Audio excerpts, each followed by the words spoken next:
El Señor esté con ustedes. Lectura del Santo Evangelio según San Lucas.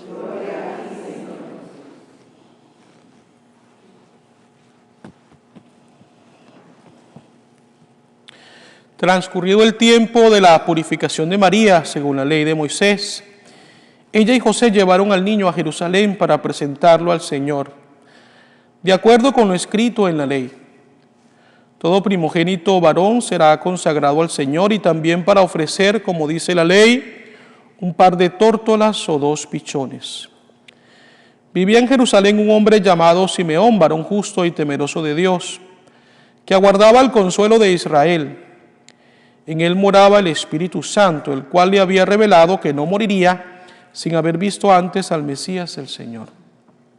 Movido por el Espíritu fue al templo, y cuando José y María entraban con el niño, Jesús, para cumplir con lo prescrito por la ley, Simeón lo tomó en brazos y bendijo a Dios diciendo: Señor, ya puedes dejar morir en paz a tu siervo, según lo que me habías dicho, lo que me habías prometido, porque mis ojos han visto a tu Salvador, al que has preparado para bien de todos los pueblos, luz que alumbra a las naciones y gloria de tu pueblo Israel. Palabra del Señor.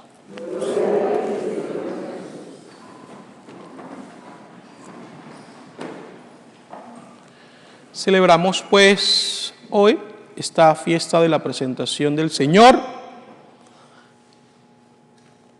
Lo prescribía la ley de Moisés, todo primogénito debía ser presentado al templo, y es pues algo que María y José hacen de una manera fiel. Ese es un rito que viene del judaísmo, obviamente, pero que se ha adoptado también en el cristianismo. De hecho, hay algunos pueblos que conservan esta tradición. En mis 10 años que pasé en Nebraska, siempre era común que en las misas de fines de semana, generalmente, habían padres que llevaban a sus bebés, bien sea recién nacidos, 40 días después de su nacimiento, o incluso niños de 3 años, para que estos fueran presentados al templo. La razón que se tiene para hacerlo en nuestra actualidad es la misma, en cierto modo, que se tenía pues en los tiempos de Jesús. Primero, para agradecer a Dios el don de la vida. Sabemos que la vida es sagrada desde su concepción natural hasta su muerte natural, y Dios es el Padre de la vida, especialmente la vida eterna que nos ofrece en el cielo, pero también una oportunidad para que los padres se reconozcan pues que necesitan de las gracias de Dios para cumplir de la mejor forma posible la misión de la paternidad y la maternidad, reconociendo ellos a Dios como Padre eterno, y los padres sabiendo que tienen que fungir con la obligación de ser imagen de Dios para sus hijos. Ahora bien, del pasaje que hemos escuchado hay algo que me llama mucho la atención y que quiero compartir con ustedes. La ley prescribía que las personas tenían que sacrificar un cordero, pero si eran pobres, tenían la opción de sacrificar 2 tórtolas o 2 pichones. Y es precisamente esto lo que María y José ofrecen. No ofrecen el cordero. Esto es evidencia clara entonces de que ellos eran pobres. Jesús nace pobre, como dice San Pablo, para hacernos ricos con su pobreza. Nace en un establo, un lugar de animales, un lugar que no les pertenecía. Y no solamente eso, pocas horas después de su nacimiento, tiene que huir gracias a que sus padres lo salvan de la muerte ordenada por Herodes. Jesús experimenta pues desde muy pequeño la persecución, el odio. Experimenta el ser un refugiado, porque es a donde llega, a Egipto, donde pasa sus primeros años de vida sintiéndose amenazado, sintiéndose despreciado, al menos por Herodes. y aquellos que lo habían buscado para matarlo.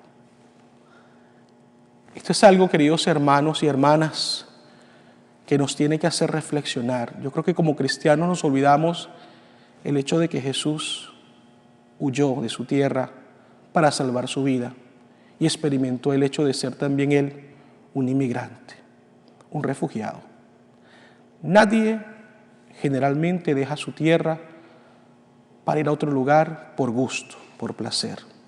Habrán personas que sí, tienen unas buenas oportunidades de trabajo, unas buenas condiciones sociales y se van a otro lugar contentos. Pero por lo general, cualquier persona que emigra lo hace con tristeza porque su tierra significa para él o para ella algo muy preciado. Tengamos en cuenta, pues, esto de una manera especial, queridos hermanos y hermanas, sobre todo en estos días en los cuales se está hablando mucho de este tema. Yo sé que hay muchas ópticas, muchas maneras de ver el tema sobre los refugiados. Algunas de estos razonamientos pueden ser bien fundamentados, pueden tener pues su lógica, otras no, son producto del miedo, del odio, del resentimiento, qué sé yo. Pero si yo decido ver este tema y esta problemática desde una óptica, quiero verla desde la óptica del juicio final, porque es precisamente lo que Jesús nos dice. Porque tuve hambre y me diste de comer, tuve sed y me diste de beber. Ven bendito de mi Padre, porque cuando lo hiciste con uno de ellos, lo hiciste conmigo mismo. Una de las cosas que llama la atención de la pobreza es que por lo general a nosotros se nos enseña desde muy pequeños que no podemos ser pobres. El domingo pasado, precisamente en el Evangelio, se nos decía: bienaventurados los pobres de espíritu, porque de ellos es el reino de los cielos. Es bueno explicar que la pobreza de la cual se habla en las bienaventuranzas es la pobreza espiritual, en la cual nosotros demostramos nuestra dependencia de Dios, dependemos de Él. Sin embargo, como decía, la pobreza física, material, muchas veces causa en nosotros pues cierta incomodidad, porque se nos inculca esto, tenemos que formarnos para tener buenas posiciones y buscar la manera de darnos una buena vida y asegurar la vida de nuestros hijos, de las generaciones futuras. Pero algo que decía un padre de la iglesia era que el riesgo de las riquezas es que en ocasiones suscitan en la persona la soberbia y la autosuficiencia, mientras que el pobre suscita en su corazón la humildad y la confianza en Dios.